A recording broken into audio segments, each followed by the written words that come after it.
I think if we deployed as part of a US-led coalition, we could deploy an effort comparable to the forces that went in 2001, which were relatively modest in size and for short notice, a short duration deployment. So I think we could certainly do that.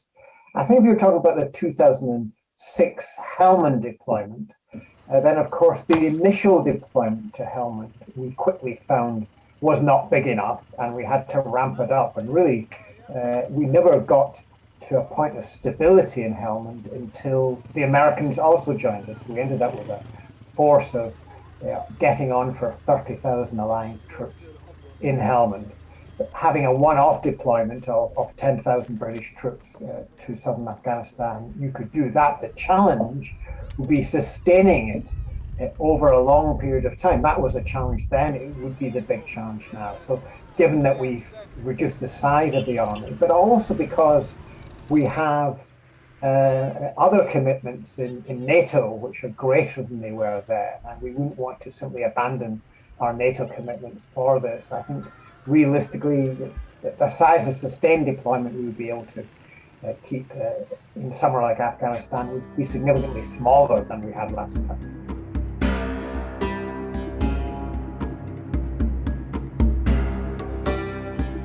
If we knew then what we know now, then I think we would have concluded it was the wrong thing to do to deploy to southern Afghanistan. In a way, the initial deployment, overthrowing the Taliban, I think still, even now you can argue that was the right thing to do. The initial mistakes were more about the politics, and indeed General Sir Nick Carter recently said that from the beginning we should have been negotiating for a government of national unity, including the Taliban, from that initial point. But the Americans always resisted that. So we got the politics wrong. But I think going in 2006, without the Americans actually initially, because the Americans were themselves focused on Iraq then, exposed the army to a conflict they could never have won without such massive forces. It was just unsustainable, and so it proved. And intervening in the south, the rationale given at the time, one of the most prominent rationales was opium production in Helmand, and that actually increased after our deployment rather than reducing it.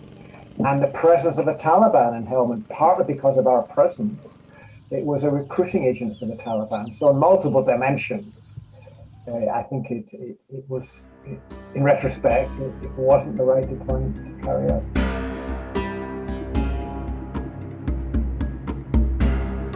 I don't think it will be reversed. I think the dilemma the United States had, given that President Trump had already started this process very well advanced, that it would not have been enough for the United States simply to maintain the presence they had 3 or 4 months ago. If the United States had announced it wasn't, after all, going to fulfill President Trump's promise, there would have to have been a significant reinforcement of American troops and a commitment basically to stay for a much longer period of time. And I think there would have still been an intensification of the Taliban offensive. And I think it would have been, I don't buy the argument that if the Afghan army had been given another 2 or 3 years, they would have been a lot better. I just don't see that. The aid program for the Afghan security forces has been underway for more than a decade. It's been a long process. I think, for me, I think it's a genuine difficulty, because it's one thing saying we've only given it another year, it would have been fine. I remember hearing those arguments a decade ago in terms of the Afghan surge, the early years of the Obama presidency, and it just didn't deliver. So you would have been talking about a semi-permanent commitment. But I mean, of course, it's a terrible human tragedy what's unfolding in Afghanistan. It's not clear the Taliban will win. But that will be up to Afghans to determine, not, I think, for the international community.